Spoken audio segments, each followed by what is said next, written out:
So I guess I decided it was time to address the rust in the floorboards, and I got really 3 sections, what I thought was 4, that needed to be replaced. That's the driver's floorboard, and this is the passenger floorboard. And it looks pretty bad. I wire wheeled it all down, and there was 2 little spots. I filled them in with weld, and the rest of the floor was really solid, so I left that alone. Rear roll bar mounts, you can see the hole there, and the damage is much more extensive underneath that roll bar. The other side is kind of the same way. There's the other side. You can see a much larger hole and more rot underneath that roll bar mount.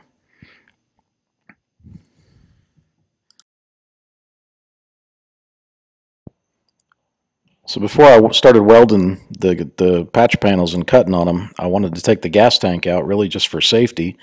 And if you look at the skid plate, it is really rusted, really got some good pitted rust on there. And the strap that holds the gas tank to the skid plate broke off. That screw right there broke when I was trying to loosen it. The other 2 straps are really rusted in really poor condition. Gas tank filler looks like it's mummified. Just 34 years of crap there. There's the gas tank. Some real good rust on that. And didn't plan on having to replace this, but I went ahead and replaced the gas tank and the entire assembly there.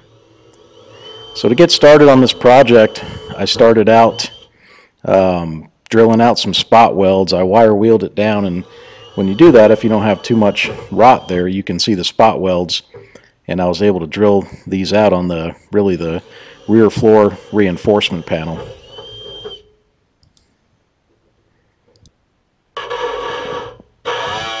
So here I'm starting to cut out the panels, and the way I did this was, well, I bought the Key Parts patch panels, which are 18 gauge steel. They're one of the only ones I could find that were 18 gauge, which matches the original thickness of the Jeep tub.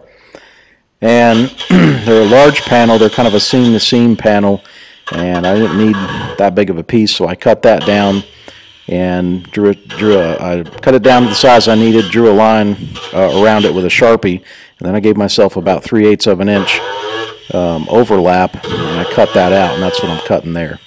So you got to be careful when you're cutting this, not to cut the tub reinforcement panel, and that's what that looks like.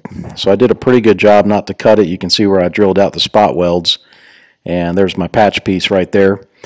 Grinded that down to bare metal, spray painted it with some weld through primer on the bottom, and on the top I end up wire wheeling that off on the top. And then now I'm shifting gears and starting to work on the front floor pan.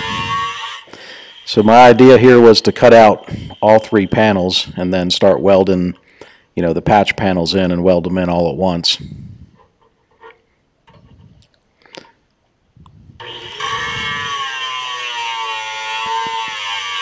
So one of the things you got to watch out for is the reinforcement piece, and it's spot welded to it. You can see me drilling out the spot welds here. And that's what it looks like with the floor pan removed. Now that piece comes down. Again, you can see where I drilled out the spot welds, and I'm going to weld that again from the underside once I get the patch panel in place.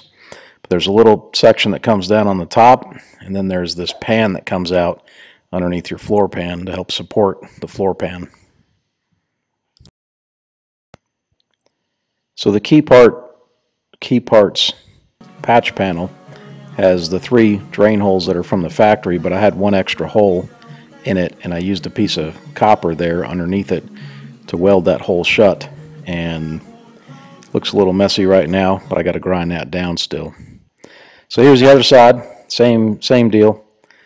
And there's the Jeep with all 3 panels cut out and ready to put the panels in and start welding the new panels in.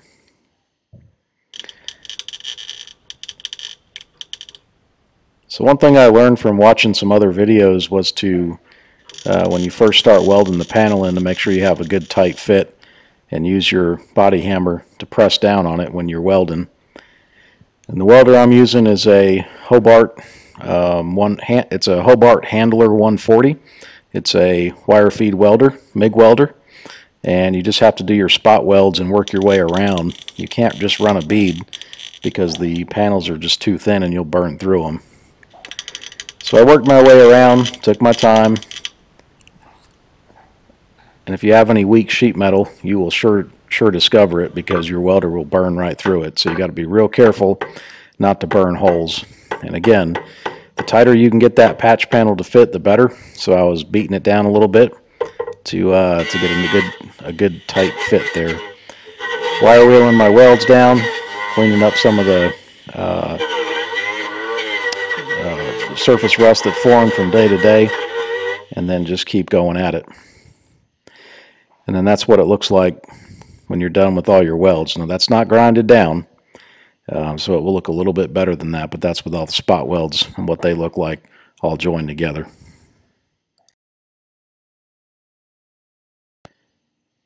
So there's the front floor pan welded in.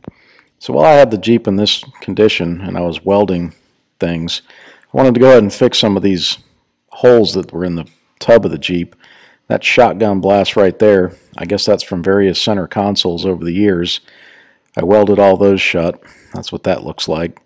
Again, not ground down yet, but just raw welding. And then in the rear of the Jeep, pretty much filled in every hole in the tub that's not supposed to be there with weld. I'll grind all those down, make them look real nice, real flush with the steel, but I just haven't got there yet. So in the passenger side floorboard, you can see the metal there. It's a little bit pitted, and that's one little hole I filled in, and this is the other one. But other than that, it's in real good condition. So I'm going to continue to work on this, continue to weld these panels and grind them down. I'm going to seal the seams from the bottom side and paint everything up, and then I'm going to have it Linexed. So I'll give you guys an update in a little bit. Thanks for watching.